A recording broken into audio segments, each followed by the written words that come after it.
गाइसलेट केन्दुपत्र चेक्र मनोनीत कले सभापति सरकार को गुहारी जनाए कि अंचल में मनोनीत व्यक्ति गाँव सहर लोकों सुविधा असुविधा निजे देखी और जानी तारी गुहारी हुए पील जहाँ गरीबों योजनार सहायता नियम केन्दुपत्र वनांचल गाइसलेट समस्त चेक्र माने आज केन्दुपत्र तोलाड़ी समस्त असुविधा जनाउछंती पुराना चेकर को यार सुविधा पई चेकर माने एक शांत शिष्ट सरल भद्र सभापति मनोनयन करुछंती। आम गाइसलेट चेकर मुख्य श्री नारायण पोड़क उपस्थिति रे श्रीजुक्त अशोक कुमार पंडा सभापति श्रीजुक्त सुसनु सागर संपादक भाव मनोनयन करा जायछि। सबु वर्ष भली ए वर्ष करा जायछि किंतु श्री अशोक पंडा कार्य कर्म तत्पर और गरीबों बंधु भली कार्य करि आसुछंती। एणु समस्त चेकर और कर्मचारी बहुत खुशी अनुभव होउछंती। गरीबों दुख सुख बुझी सरकार को जणई यथाशीघ्र साहाय्य हाथ बढ़ाई थांती।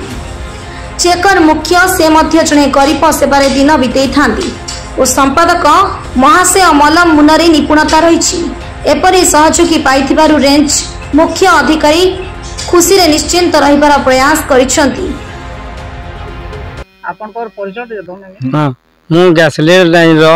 मुख्य दायित्व हिसाब रे मु श्री नारायण पुर कहूची जे हमर गैसलेट रेंज किपरि भाबरे भल भाबे उन्नति हेबो केन्दुपत्र भल प्रोडक्शन हेबो एवं रेंज रो समस्या थिसी से चिल लागे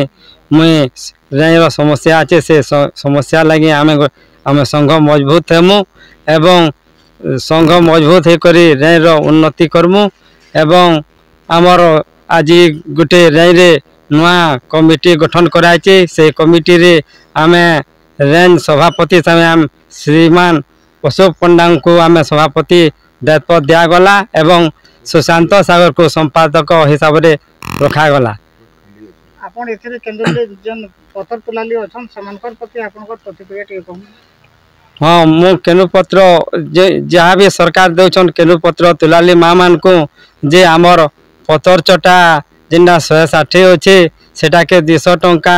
निष्पत्ति नेबार लगे मैं सरकार के निवेदन करुचे एवं आमर लेबर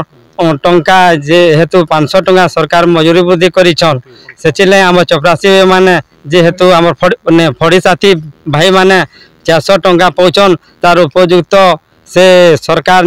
दरमा मजूरी लगे निष्पत्ति नेबे बोले मोर गोटे आशा एवं ओडिशा सारा सरकार चिंतित मनरे समस्त दरमा वृद्धि चेकर मुंशी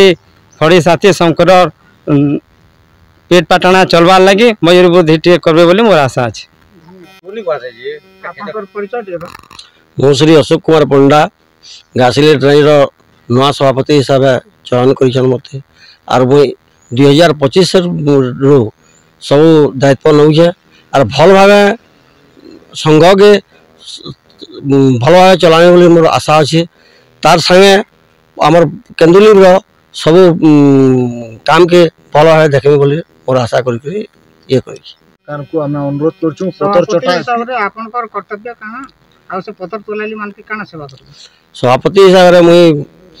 आमर पत्र जन तुला वाले अछन ताको बुद्धि करा जाऊ और भल भावे ताकर सब जिनिस के दे करी ताको भल भावे रखन बोली मैं कहू। बरगढ़ जिल्लार भागीरथी फोईंक रिपोर्ट साई सत्य न्यूज।